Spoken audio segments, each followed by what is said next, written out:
Hi everyone, welcome back. So we've really enjoyed filming this real estate series for y'all. Hopefully it's shed some light on your situation and getting into your new property, your first property, hopefully.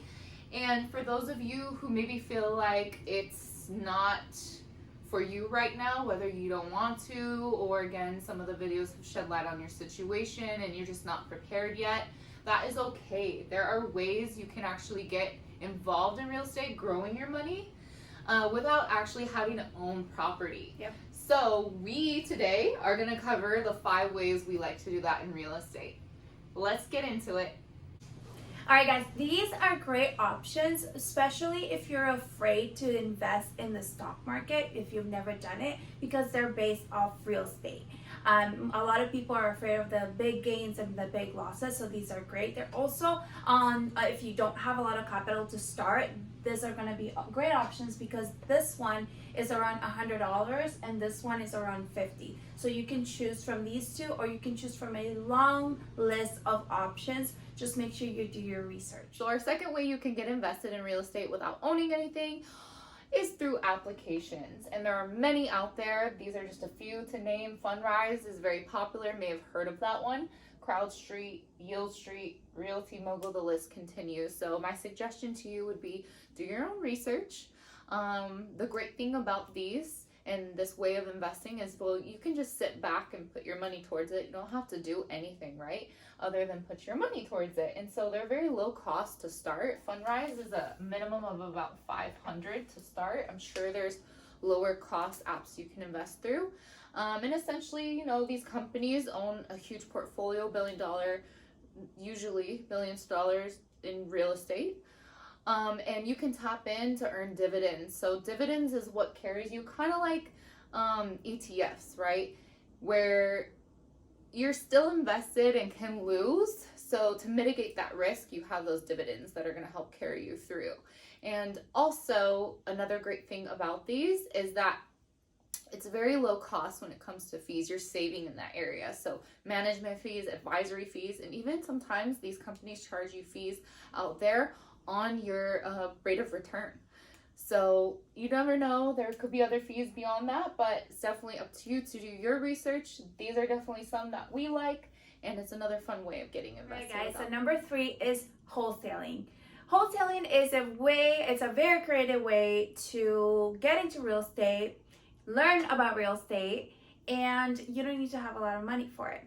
So wholesale is more when you are very resourceful and you're just looking to learn how real estate works. So I have a lot of friends that get into wholesaling, and what you're doing is basically looking for a deal and then selling that property, that contract, to somebody else. So you're becoming the middleman.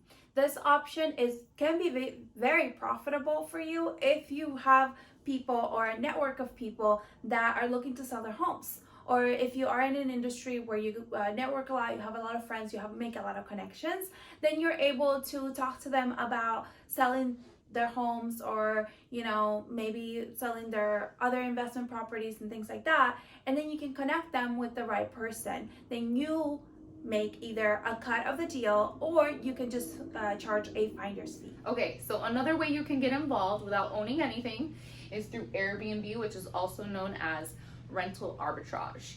So there's short-term strategies and long-term strategies. If you're looking to get into something for a very low cost, this is another way to do that in real estate, is through Airbnb, becoming a host.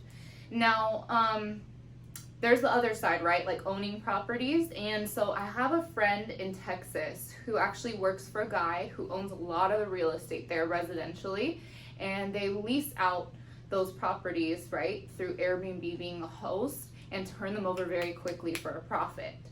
Now, my friends are property managers for the guy, but technically they can go rent out a bunch of apartment buildings, which I have another friend here in LA who does that.